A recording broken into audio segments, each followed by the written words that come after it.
Welcome to the PodPodGuestGuest. I'm Insuling, and today I have a great guest, a patient guest, a wonderful guest. I have with me Liam from Pug Games. Hey, Insuling, how you doing? I'm doing great. We had a lot of audio trouble, but we made it here, listeners. We do it for you. First draft is never the best one. Let's consider this the second draft. Ah, man, but I hate doing second drafts. It's just the same thing all over again. I'm just kidding. This will be fun.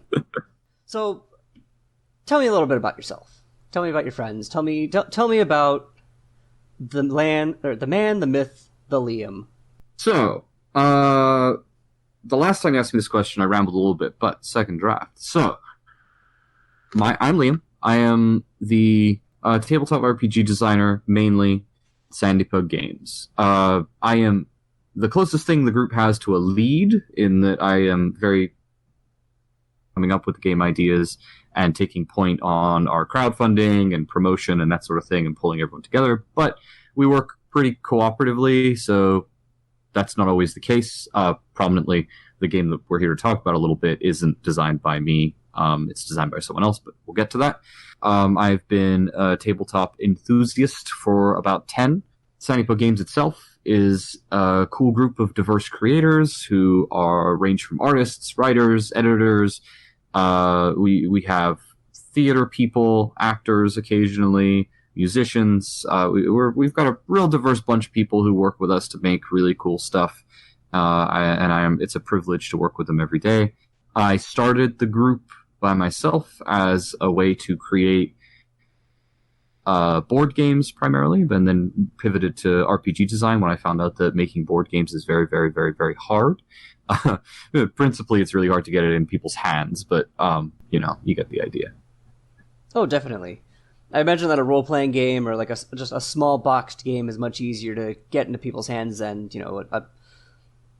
paying the shipping and handling and everything for a full-size board game. It was basically impossible to get anyone to download and print and play a board game that you would make because it's a pain in the butt. But RPGs, people read PDFs a lot more, so it was kind of like a much more accessible, low barrier to entry, and then it turns out that I turned out to be pretty good at it, so I've been enjoying the space ever since. I'm glad to hear it. So, this game we're discussing today is Disposable Heroes. So, let's say that I have a bunch of friends who play games that are a little bit more well-known. Your Dungeons and Dragons, your Pathfinders.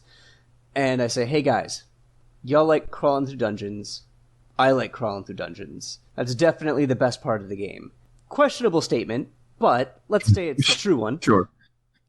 So I pull out this new box. It's still wrapped. And I, get a pen or something to just, tear that plastic a little bit. Because I'm just too impatient to find find that little hole to make it easier on myself. And I say, guys, you got to check this out. And I open that box. What am I going to be describing to them as I pull this game out and try to get them to put down their players' handbooks and DMGs and monster manuals and give this a try? I think that there's a lot of ways to pitch Disposable Heroes specifically. To the D&D crew, what I would say is that is a really interesting spin on what are almost certainly going to be some very familiar. When I think of D&D, and this isn't really this isn't like ubiquitous. This is something that I think. I see those like meat grinder mods that people would run, where they would and they would create one character by the end of it all, or like a mega dungeon where lots of death would happen all the time, lots of character turnover. Picture, like you sort of said, like dungeoneering, like dungeon crawling. Oh yeah, your temples of elemental evil, your world's largest dungeon. Yeah. I get you. That sort of stuff, yeah. When I think about that's what I see when I think about D&D. It clearly takes some of those concepts, but then wraps it in this entirely different context and this much more energetic game flow that creates this really, really different feel of a tabletop RPG. It's not quite like a lot of other stuff out there. I've read somewhere that calling your game unique is bad marketing talk, and I getting wizards tell me what to say. But the so in specifics is a game about being a package delivery person trying to deliver a package in as best condition as possible to the big bad enemy at the end of a dungeon that you would traditionally be trying to get to and defeat. In this game, you're not. You're trying to get through every combat encounter and every puzzle with as least damage to the package as possible. Get to the big bad guy at the end of the dungeon as quickly and cleanly as possible. Almost like a speed run, I've heard people describe it as when we've been talking about it. It's the same kind of game. It's the same sort of like it's got this different context to it. And just changing that context creates much different sort of play experiences, much different play loops. It also has some really unique mechanics about character turnover and how that all works. We'll get into that in a bit, I'm sure. Oh yeah, I'll ask all about that. So it sounds like, in D&D and in a lot of games, you're breaking and entering. Yeah, I call D&D B&E whenever I want to be cheeky. Yeah. And so it sounds like in this one you're taking the treasure and you're delivering it to the bad guy. Yeah. For a given value of treasure, it's Amazon packages to them. Oh yeah. And I imagine that they want these things on time. They want them to be intact when they get there. They definitely don't want you breaking their things on the way in. Yeah, right, exactly. Like, you're delivering, for a given value of treasure, you're delivering their Amazon packages is sort of how we spin it. The game takes place in this kind of like electro-future world, similar to like Jet Set Radio if you've played that, or Big Hero 6 if you've seen that, where it's kind of like, if everything suddenly went great years or so, this is what the world would look like. But, like, probably it won't. That's the kind of world. But then we also pair it with, like, fantasy tropes and push all that stuff in there. So it's a kind of a fun place to hang out. But, yeah, right, you're delivering this package to the big bad evil guy at the end of the dungeon, but they're really security conscious, and so they still have all those traps and the puzzles and their henchmen in the way, and so you have to navigate that stuff, again, with, like, this slightly different context than you usually do. And a bunch of different mechanics and stuff, too. Yeah, why don't we talk about that a little bit? So what would you say is, like, the basis of your system? If you had to describe it just real quick to somebody without a whole lot of attention span. Sure. What I would say right up front is that this is a tabletop RPG that has taken one of the cornerstones of the character sheet and really reinvented it and made it something different. What you have in Disposable Heroes is a deck of cards. You have, right now with our playtest set, you've got about 30. What we're hoping to fund is 70 to 90 deck of cards, and on each card is a character with stats and abilities, one ability, and a weapon, and just a bunch of stuff that makes that character special. If anyone here's played Powered by the Apocalypse or Dungeon World, the game runs on a variant of that system, a really heavily modified version of it, which is to say you're rolling 2d6s, and characters have special stuff that they can do that no one else can. And so each card has one of these special things, one of these tricks that makes them unique, right? And when they die, which is very often, because you're package delivery people, and a single hit usually is enough to take you out, unless you're lucky and you have armor, but usually a single hit will take you out. You discard that card and draw a new one, and now you have a new special trick, you have a new character, you've got a new host of abilities to navigate the problems with. And that's the core gameplay loop, is cycling through these characters, always having something new and unique to play with, always having a new kind of trick, a new kind of ability to play with. And I may have lost this person with the low attention span by this point, but that's kind of the crux of it. That's the foundation of the game. Oh yeah. Some people would zone out on that. You tell me Powered by the Apocalypse, and I'm on board. I've played. Oh gosh, which ones have I done? I've done Masks a couple times. I've run Masks a couple times, just to show what Powered by the Apocalypse is. The feel for it. That sense of you roll, and then this is just kind of how it goes, instead of rolling for incremental things. Right. Yeah. Do you get kind of that feel like is a little bit more like narrative in that like you're rolling to see what happens, or do you just have like abilities where roll your dice, X happens, Y happens, Z happens, that kind of thing? No. So with 90 characters or 70 characters or so, there's going to be degrees to which that's true, or both of the things that you said is true. By and large, as a designer, both me and the core designer, Ren, are very big fans of the narrative-first design philosophy, and even here in what I think anybody would describe as a sort of light one-shot-y game, we still think that those principles create more fun and more engaging gameplay, and so we stick as close to them as possible.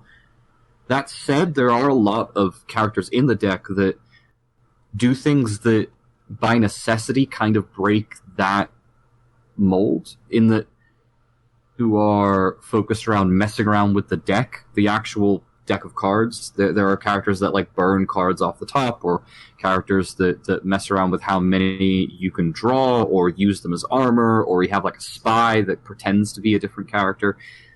With these, because those moves are meta, because they're like diegetic, right? Like there isn't actually a deck of cards in the narrative you're talking about. That breaks a little bit of that clay that is foundational to a lot of Powered by the Apocalypse games. But we think that we do it in a way that is at least interesting when we break it. The core of making any game based on another system is like finding an interesting way to break the core of it and then building something around it. Obviously, we already did that by saying playbooks are out, a cool deck of cards is in, but you get the idea. Yeah. And for listeners who don't know, a playbook is basically like a character class, where you're like, this is what I do, this is my set of verbs that I use throughout the game. And it sounds like in this, exactly. It sounds like in this, your verbs are just handed to you. Just here's your verbs, here's what you can do, go, be clever. Yeah. So in a big way, that's what happens. To walk you through kind of the average. Let's say your character dies, you would then draw one from the top and see Zuzu the Badger Fighter. So all the characters are animals, but that's a different topic. Zuzu the Badger Fighter. And you would look at Zuzu, and you would see Zuzu has an ability to has a really powerful weapon move where they can like make a custom weapon, much like the one in Dungeon World can. They have a bunch of cool options for that, and they also have some armor. And so you would say, okay, right, so I'm a fighter now. Whatever problem just killed me, I'm going to try to solve that with this fighter. It'd be a very different gameplay sort of vibe than you just had if you were playing, say, a trash mage who has the ability to summon garbage, or like the spy that I mentioned, where you're sort of playing as other characters temporarily. The idea of a trash mage just brings you back to the old, like, oh no, look out, or look out, Mega Man, I'm Trash Man, because that's what I'm made of. Yeah. I forgot who did that video, but good job if you ever listen to this. You did it. I might put you in the show notes. I don't know. So, like, what were the inspirations? What drove you and your crew to say, like, hey, this is a thing that we should definitely do. This is definitely something we should get art for, we should make rules for, and really toil, and not spend time with our families, and instead spend time doing this. So, like, this has its genesis in an event that happens at Gen Con every year that I have with some friends, which doesn't really have a name, but we all get together at Gen Con, tabletop RPG convention or it's a board game convention, but there's lots of TTRPG stuff there. Your friends who I only know on the internet, and we all play a big round robin high lethality game. Like 20 people waiting to join in, and like 6 people active, and then when one person dies, someone else tags in. And we've played that every year for like 5 years. Me and Ren are both sort of big fans of this event. We look forward to it. And it's always been a thing that we've said, maybe we should design something for this. This is like something we all enjoy. Maybe we just make something private for us that like works a little bit better than most other games. Because we tried a couple of different games, and sometimes it's kind of hard to accommodate that kind of gameplay. But we thought it was a unique enough experience that we would try to make something for it. And then this year, I don't know what it was. Ren and I were just talking one night, and we started to sort of back and forth on the idea of a tabletop RPG that used. Oh, that's right. We had just the last year or so delivered Orc Stabber, which is a Kickstarter we ran. It was a ton of fun. And one of the things that we included in the package everyone got was a single arrow size, and it was a monster card, was what we said. Hunting monsters is a core part of Orc Stabber.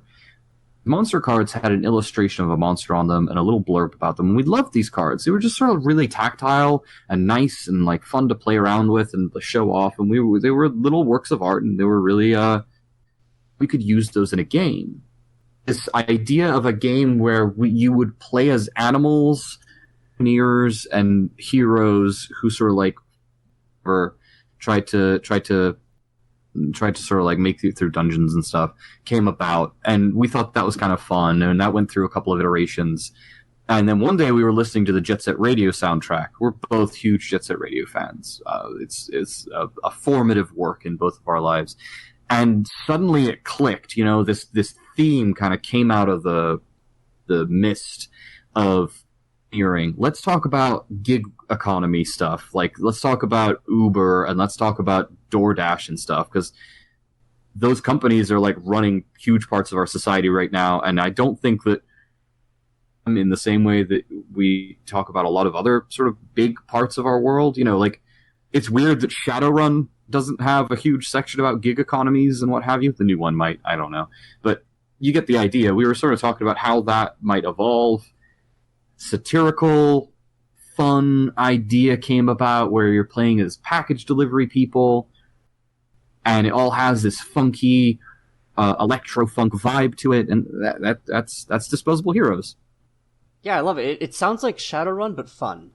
I like to throw a little bit of shade at Shadowrun. I've tried to play it a few times. It's a little rough around the edges, and it's had 5-6 chances to polish itself, and sixth one just came out. Yeah, it's guys. I'm not a huge fan of Shadowrun either. Play this instead. Insuling stamp of approval. Don't play Shadowrun. Play Disposable Heroes. Play it exactly like Shadowrun, though. Instead, you're going to take the box and still get raided by your boss. You could, I guess. Anytime I pick up a game, I always pick it up and think, okay, but can I play Exalted with this? And a lot of the times the answer is yes. Like, it's emphatic yes. Like, I figured out how to play Exalted with Mutant Year Zero, and there's a whole episode about that. We spend like 30 minutes also ragging on D&D, so, turn it off after 20 minutes if you don't want to listen to that, but... You could play, I guess, like an army of Dragon-Blooded. You could play, like, just a sort of, like, being sent on some sort of terrible, like, mission where you're getting torn apart by... Attack on Titan. Yeah. Yeah, there you go, people who like Attack on Titan. You could play a game of Attack on Titan. I am a big fan of like the specific like vibe that we go for with Disposable Heroes. But you and I talked a little bit earlier in the chat about like we take the concept of this cycling deck of different character types and apply it to Paranoia, because you tend to have a lot of character turnover in Paranoia.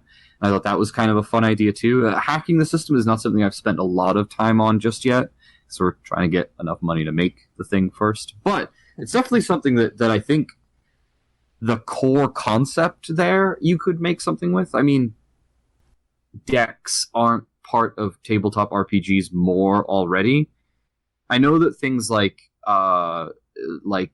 Gamma World and 4th edition D&D played around a little bit with cards, but there's a lot of versatility in a deck. There's a lot of things you can do. There's a lot of interesting things you can do. Yeah, like the nice thing about a deck, and as opposed to, say, a table that you roll on, is it only takes you a few seconds to just go 1, 2, 3, 4, 5. There you go. You have a hand of 5 things. As opposed to rolling on a chart where you're like, all right, roll the dice, check the chart, write that down, roll the dice, Exactly. check that. So I love this. One of the things that I hate about a lot of games, and that I love that some games are starting to get away from, is the idea that if your character dies, great, play on your phone for the rest of the session. You know, same thing with like domination effects. Your character is dominated and is controlled by the GM. All right, I guess I'm just gonna like play around on social media and probably YouTube or something because I'm bored now. Great, this is fun. Whereas in this, it's like, all right, your character dies, pick a new one. It's even better than pick a new one. It's just draw a new one. Just grab one from the top of the deck. We make death thing that happens that interrupts the flow of the game, but we make it a part of the flow of the game. Getting a new character isn't like you're not really playing as a single character when you're playing Disposable Heroes. The group of you all are playing as all of the characters in that deck, and so drawing a new one is like this new set of tools. Let's see how I can apply it. And dying also is one of those things that like other characters sitting around you can play off of. It's a with the deck thing is that the deck is this entirely new object on the table that you can write rules and mechanics around it existing in a way that you can't really about a character genning up a new character, you know, or a player genning up a new character. You know what I mean? Yeah, I get The player dies in Dungeons and Dragons. You can't really mechanically do anything interesting with that event. You can't have a character whose class is based entirely around another person making a character. That's even saying that is awkward and difficult to kind of imagine. They ADD'd it with paladins. You're a fighter now. Do paladins figure that out? Interesting way to do that? Yeah, if a paladin, you know, looked at somebody wrong, they would suddenly become a fighter of their level. Oh, sure. No, changing another person's character is something you can do. What I mean is, like, in D&D that I know of, at least, where, like, if your ranger dies, you know, Necromancer or whatever has, like, a hand in your ranger's player making a whole new character. No, I get you. You know, like the party isn't aware of that, like, meta event. The characters inside the game aren't aware of a new character coming in. Whereas in Disposable Heroes, there are characters that have moves on drawing a new character, or moves that mess around with drawing new characters and give people more characters to play with, or whatever. And so, like, that's not something that exists right now in tabletop RPGs, and it's something that is a really, really cool new set of mechanics that we're having a lot of fun playing around with. I feel like it's the missing, like, kind of the missing link of, and I'm about to lose a lot of listeners here, but just be patient, guys. I'm getting to a point here. 3.5 is okay. I played it for 15 years, but oh boy. But it's also, you know, it's almost a 20-year-old game. But there's a certain aspect of it, you know, like it was built like a trading card game, where you build your character like a deck. So, like, imagine if, all right, your character dies, draw from the deck. You know, like, all right, I got, you know, like each card could be like an aspect of your character, and then it's like, hey, I got like 3 cards, I put them all together, that's my character's build. Here we go. All right. I'm excited about this idea. Like, you could go places with this. Yeah, that's the very first iteration of this, when it was just like the draft. We just had like the deck of characters. It was just a deck of characters, and it was fine. It clicked where we were like, we could do so much with this. This deck is like dice. It's like a piece. It's a playing part of the game. It's not just characters to people. We can do so much with this, and the fact that every character only has one major ability, it means that you can kind of get wild with them. Some characters could just have like really wacky stuff, and when we let ourselves write a character move that was like explicitly meta, explicitly non-diegetic, like it does something that doesn't quite make sense in the fiction, had all of this stuff open up to us. But yeah, the spy is one of my favorite classes. The spy has a move where if certain narrative triggers happen, they get to draw a card and cover their card with that, and that acts as like in weird ways. I won't get into it too much because I want people to buy the game. Please buy this game, listeners. Please. This is the mid-roll where I would usually tell you to go to our Patreon. Screw that. Go to their Kickstarter. It's running right now. It might have about 19 or 18 days by the time this airs. Get on there and give them $1 so you can keep an eye on what's going on. It's so good. All right, mid-roll over. Continue. Yeah. So I was just saying, like the addition of the deck adds this whole mechanical twist that is not something I think is out there very much. And I'm really excited to play around with it, mechanically speaking. And I'd be lying if I wasn't saying I'm hoping that like some folks. That said, really quick, I do want to like sort of name my sources a little bit. The Quiet Year has a really cool like system in there that definitely inspired parts of Disposable Heroes. And you know, I don't want to sort of like rush ahead and pretend like I'm inventing the wheel here. I'm certainly not the first game to have a deck in it. That's okay. I if you want, we can throw that into, I don't know, credits or something. Yeah, absolutely should. Yeah, the Quiet Year is a fantastic experience. But yes, it's good. Good. I don't really know if we've really answered this. We've kind of hammered it home. So like the question is, what do you do with this rad game? But I think what I would actually want to ask is, what do you do if you want to run this rad game? Like, what would it feel like when I unbox it and everybody around the table is like, all right, so what? So we know what we do. What do you do? I mean, as the GM, it's a pretty traditional experience. In my experience, anyway, you are creating a cool to goof around in and try to like, quote unquote, the somewhat unique elements to it really just come into how like you're having to adapt and improvise as these new power sets are coming into play. Like, at least as a GM, I know that lots of other people have different styles. When I make a space, when I make like a event for my players to play around with, I definitely think about what class they are and what powers and abilities I think they have on them at that time. With Disposable Heroes, that's not really possible. You have to kind of be a lot more on your feet, which is kind of ironic because that fits really well with the Powered by the Apocalypse and Dungeon World philosophies, where you're supposed to be improvising and supposed to be letting your players kind of sort of fit in how they want the place to come out and play. I would say that for all of the kind of kooky, weird, and unique stuff that the GMing experience is pretty straightforward. It's probably seen before. Will the GM have like a deck of monsters or like pre-generated, bad guys or ideas for traps? Like, will they have some kind of a manual to work with or anything like that? Like Exalted ran into this problem, and I'd even argue that D&D does as well, where they give you all these things, they give you all these tools. Here's a 300-page book called the DM's manual or the Storyteller's Guide, but all it really does is tell you like a lot of setting material and a bunch of extra rules, but it never sets you down and says, here's what you do with this. Like, here's how you run a game. So like, are you going to give people who want to run a game like some kind of a guide to be like, oh, okay, this is what I do, outside of an example of play or something? What we're doing is giving folks a sort of, what's the word? But it's a very slim pointers. I'd say like if we're going to talk weak points of the design, that's definitely something that I think we could work on as it sits right now. There's a lot of time between now and when we're finishing this up, of course. So it's something that like we could work on. With the way how we're building the game, with the deck and really slim and portable and easy to whip out at any moment, room for like extensive guide of how to sort of narrative and mechanical direction.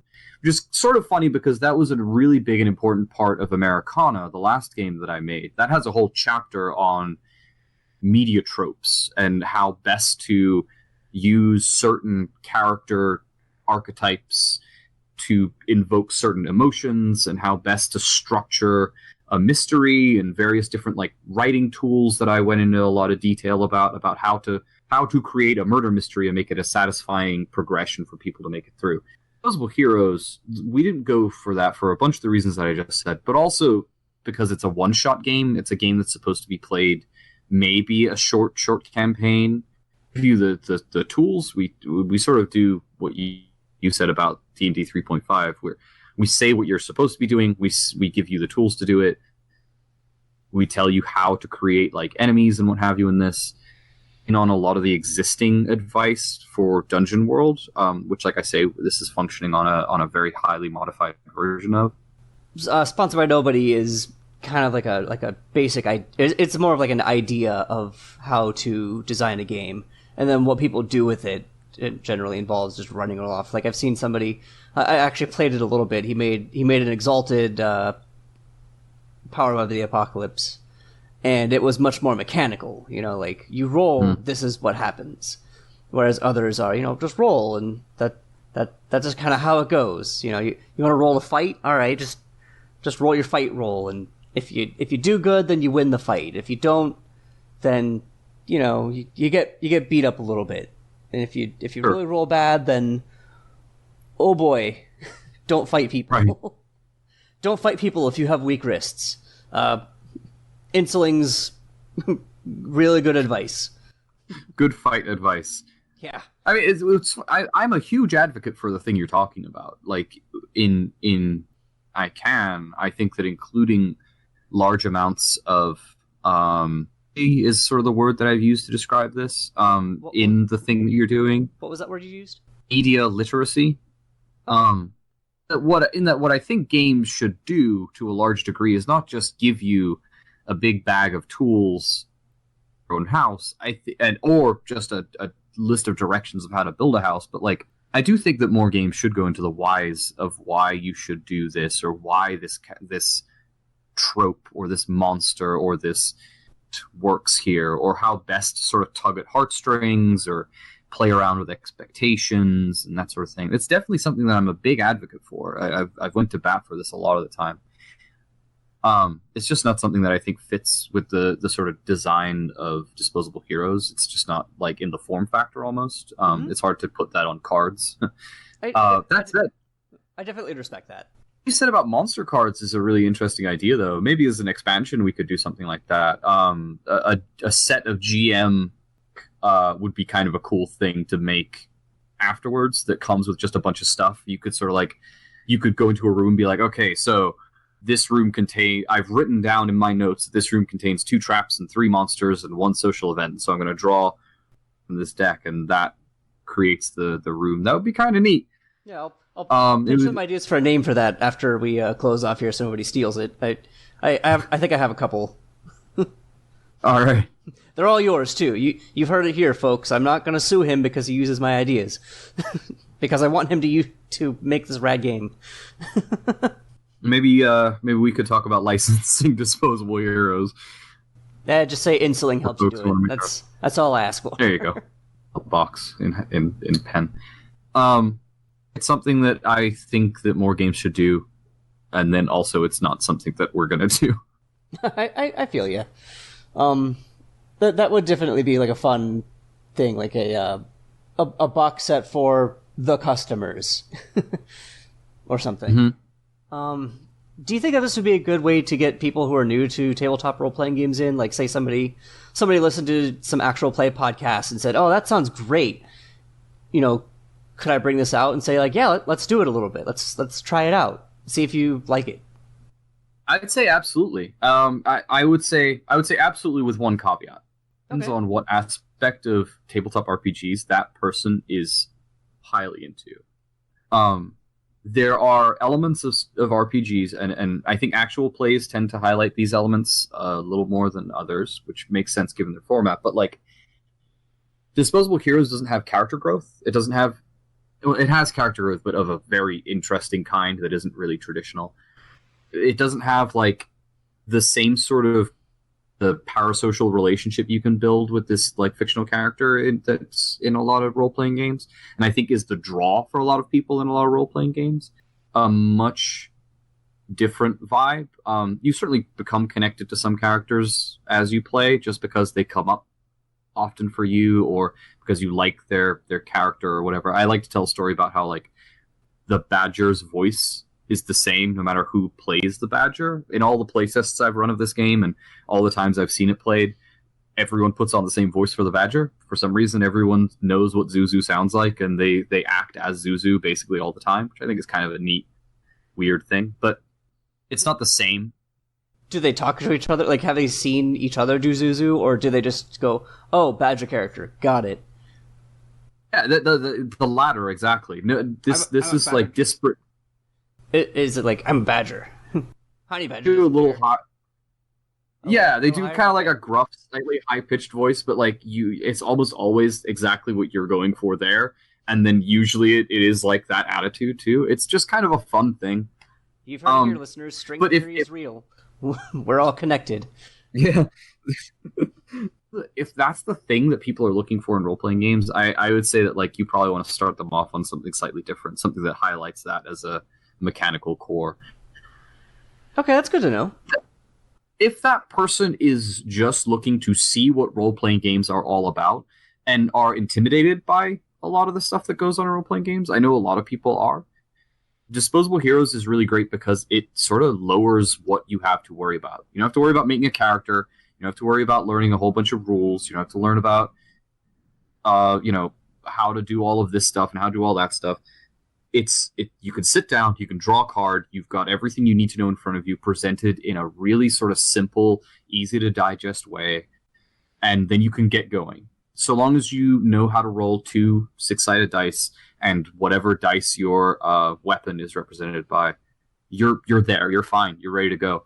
Like I say, it's streamlined. It's really like the computing term is close to metal. It's like really really streamlined is what I said.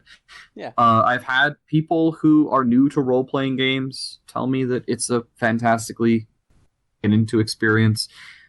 One of the cool things about it is because it's a card game as well. Like a lot of people who play board games and card games and kind of look at tabletop RPGs with a luster, with like a kind of like they really want it. Yeah, these people who play board games and really wish they could play tabletop RPGs. I've said it enough, but I've seen it pull people into it, and people have been like, "That sounds, I played with cards. Let's see what that's all about." And there's a one-on-one experience baked into the system as well that is, I'm just going to say, much better than other RPGs attempts at one-on-one games. And that is also a barrier to entry. It's much easier to get a lot of people playing role-playing games if it's you and them versus you, them, and 3 of your friends who have been playing the same the last 10 years and have a bunch of in-jokes and stuff. The fact that you can be like, it's cool, me and you, we'll sit down, we'll play something out, it'll be fun. Yeah, the one-on-one feel is something that a lot of games try to get. And I don't want to sit here and plug a bunch of other people's games that are either already out. But not only that, you guys have you've really cut down on decision paralysis. That's always been a big thing. Even in newer editions of games, I'm just like, man, I only have 5 choices, but I'm stuck with these 5 choices. Once I make one, that's it. That's my thing. Whereas in this, it's no, you don't even have to choose. Here you go. Here's your thing. Yeah, what's great is if you don't like it, you get a new thing in the next 5 minutes, or you could just get a new thing. There's moves in the game specifically about cycling through characters. Oh, that's really cool. I was also wondering, is there a lost condition for the players? There is, as written right now. I am not super happy with it, but we have a lot of really good ideas about how to fix it. The idea is that once you get to the bottom of the deck and flip it over, something calamitous happens. But that's not super fitting with the theme of delivery. If one of the things that I'm playing around with, and is in the current beta that you can check out on the Kickstarter, if you go there and look for the print and play rules, get it so that you get rated on how well of the delivery you did, how intact the package is. The package itself has health, and it can get damaged. Items that a GM can kind of put at risk. It's one of the resources they can play with as a response to moves. So, so you can I'm not going to take that hit. I'm going to let the package get between me and them. hey, we sorry, should talk guys. about the package as a mechanic, actually, because Yeah, we do some really cool stuff with that. But I was going to get there, yeah. one of the lost conditions can be getting 0 stars, or actually, we don't say getting 0 stars. We say if you get 3 stars, you get fired, because that's how it actually works on gig apps. Is you get under 4 stars, they stop hiring you. Just so you know, listeners, 5 stars is adequate. 5 stars is they got you where you're going. Don't be petty. Be better. Yeah, be nice. Be nice to your folks. They can 1-star you too. Right. So yeah, tell me about this package. We're doing some really cool stuff with it. Without Well, okay. PTRPGs. Tell me as much as you can about the package, while still getting them to buy your rad game. Seriously, listeners. Oh yeah. Pay for your game. No, I think. Unless it's White Wolf, just don't buy their products. That's an ongoing non-joke for us. you know, not liking White Wolf. Onyx Path Publishing likes us on Twitter, even though we have hours of like, don't buy their stuff. They probably don't listen. I know, they just saw us like, oh, they have a thing called Exalted the Good. Liked. Okay, so what the package does. The package is your stand-in for like a center in the party. Tabletop RPGs, like, I think function largely because you can kind of come up with a reason for all of your friends being together and playing in the same team. And with disposable heroes, with how quickly that cycles out, like you needed something that you were like connected to, a core. This is the package. There are several different functions. First of all, it's a difficulty scale, which I think makes us one of the first RPGs to have a difficulty scale set in the game. When you start playing, you and the table decide the various different aspects the package has, whether it's big, handheld, small, whether or not it's fragile or flammable or dangerous or bulletproof. These tags, you decide how easy or difficult the game's going to be. Because if the package is like the size of a piano, which is one of the options, like absurd, is something you have to be actively worrying about as you play the game, right? As you like make it through the dungeon. If it's small, if it's handheld, not such a big deal. And then additionally, if the package is bulletproof, having the package is no longer a problem. It's an added bonus. It's something that you can use to help you through situations. Whereas if it's super fragile, it's going to break. So first of all, it's a difficulty meter. It's your rating at the end, as we talked about. The package can take dings and dents and get all messed up, and you can get pinged for that, and that's how you can lose, quote unquote. The third, it creates this thing that you're always trying to preserve and keep going throughout the game, throughout the session. And so it creates, like I say, it replaces that core, that pillar, that thing that binds everyone together. It doesn't matter what character you're playing as, you still need to be protecting that package. We said package so many times, we've kept it so clean. I'm proud of us. I did say absurd sized package, so I'll let people make their own, you know. Yeah. My goal for these podcasts is definitely so that kids who listen to them can bring them to their parents and be like, hey, Mom, Dad, buy me this thing, and not have them be like, what are you listening to? Which is reasonable, you know. It's only a glimpse into what your kid is on the internet, you know. Anyway. Back on topic. I know we got a lot covered here. I know that I asked you about trigger warnings off of, like, before we started this. You know, like, are there any trigger warnings that my friends should know about before I open this up? Like, any awkwardly named things, any slurs that are just used as jokes, anything like that? How careful would I have to be for that? I'm going to peel back the curtain just a tad and say that as I believe I'm very sensitive to things like that, and I make sure I read, you know, everything that gets put in the game, and I know the lead designer is as well, and I think that we're pretty good at policing a lot of that sort of thing. Say with some confidence that no, there is not.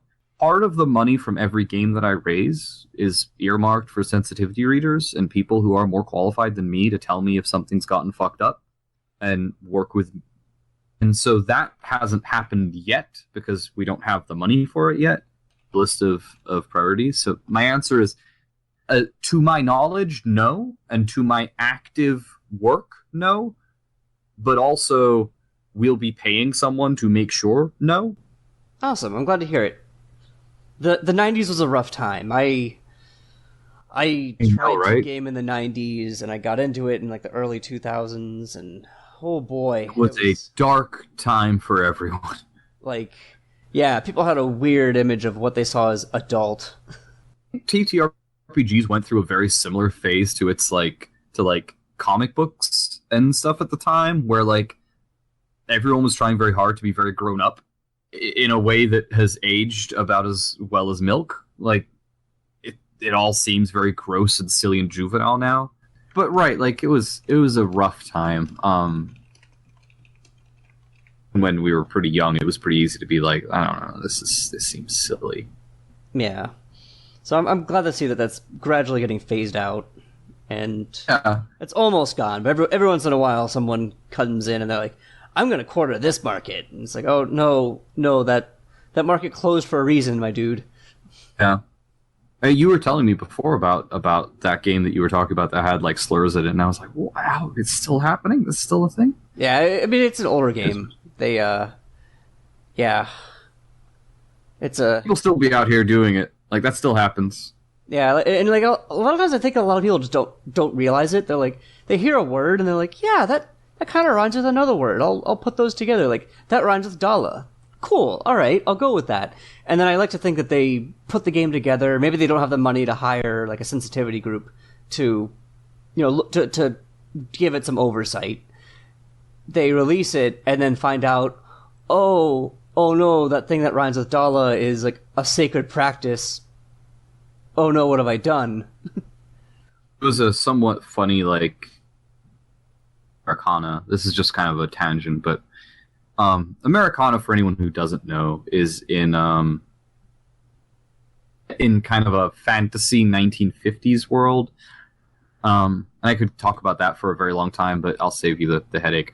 One of the writers we had, is my good friend Gabriel. Hi, Gabriel, if you're listening. Gabriel is Jewish and a fantastic author, and often puts Jewish themes in his work. He really jumped at the chance to include all kinds of like cool, Jewish esotericism and like practices in the short fictions that he wrote for the game. Kind of funny is that we got one or two messages from people being like, it's a sensitive thing for you to include this. You're not Jewish. You're not. Do you know anything about these practices? And like Gabriel would pop up and be like, "Oh, it's good. No, this is my thing. This is like my like experience that I'm like making into art. So it's all good." It's just a silly little story. Yeah, there's some knee jerk reactions, but like when you're I think everyone who wanted to point it out Yeah. was very well meaning and was just trying to make sure that like we weren't being insensitive to anybody. Absolutely, it's just like there are ways to include and ideas and concepts in like sensitive ways and in ways that like uplift and highlight those cultures. And largely the way how my philosophy is to do that is to like who are members of that culture or whatever it is and have them write stories about it. One of the things that I wanted in Americana was to have like a full spectrum of LGBTQ representation in the game, and like I found like trans authors who wrote short fiction for the game, and I wanted lots of people of color writing stuff. I went out and found lots of people of color to write and make art for the game. So like the options there, you just have to look for it. You just have to like be respectful and make sure that you're like uplifting the people who you're talking about. Yeah, I love punch up. Like just punch up, don't punch down. People have been punched down. That's bullying, guys. Yeah. Listeners, you can do better. I mean, we can all do better. But I'm glad to hear that you're doing your best. Like I definitely plan on joining your Kickstarter once my wife goes to sleep. But like I'm definitely gonna pitch in because I want to see this carry on, and I definitely want to see your group succeed. I want more of this. Cheers. Thank you very much. I really appreciate it. And I definitely hope that we get some people who listen to this in time to either, if not hear your Kickstarter, then look you up? Like, do you want to go ahead and list some places? Just basically plug yourself and. There's 2 main places you can check us out, or 3 if you just want social media. Twitter's the only thing I really use. There's a Facebook page, but don't bother with it. Sandy Pug Games Twitter that's where you should go if you want to sort of get my bad jokes and leftist politics and photos of dogs. On games, go to my itch.io or our drive-through RPG. Itch I tend to use for more like mental, because they're really well made experiences, but that's where I go to put kind of like shorter, smaller experiences, whereas get more licensed materials. So like, for example, drive-throughs where all my Fiasco playsets are and all of my Dungeon World playsets and stuff, whereas itch.io is where you can get like called Destined that talks about legacy and stuff a lot, or Mirror, the game about playing as the literal person sitting across from you at the table, or whatever. There's lots of stuff going on there. itch.io or sandypuggames.itch.io, or if you go to DriveThruRPG and search for Sandypug Games, that's the best place to find us. Most of our stuff is very, very affordable. We are slowly phasing out pay what you want right now in favor of community copies and some other more interesting economical models for us, but right now you can go and get most of our stuff for pay what you want. All right, that sounds great. I'm gonna go do that after we're done recording. I hope so.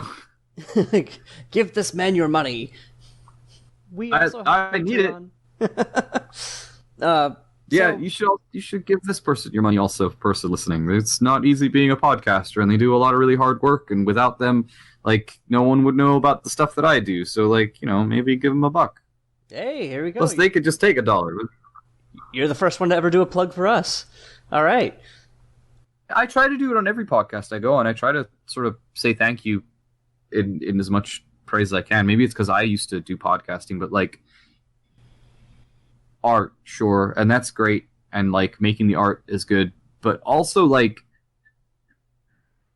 it's just me yelling into a void if it's just me. There's nothing if I don't have folks like you who are willing to not only talk to, like, small people about small games that, like, frankly, not all that many people care about. I'm not being super self-effacing there. It's just, we're an indie group. We have, like, a small income. We've gotten lucky a couple of times, but, like, largely do better if you, like, talked about more popular stuff all the time. But people like you and other podcasters and authors and reviewers and stuff keep my part of this world alive, and I think that you deserve some thanks and praise for it. So thank you very much, and if you're listening, you should leave a comment and go on iTunes and rate them 5 and all that stuff. All right. So, listeners, this has been the PodPodGuestGuest. I've been Insuling. I've been Liam. And we all hope that you have a good night.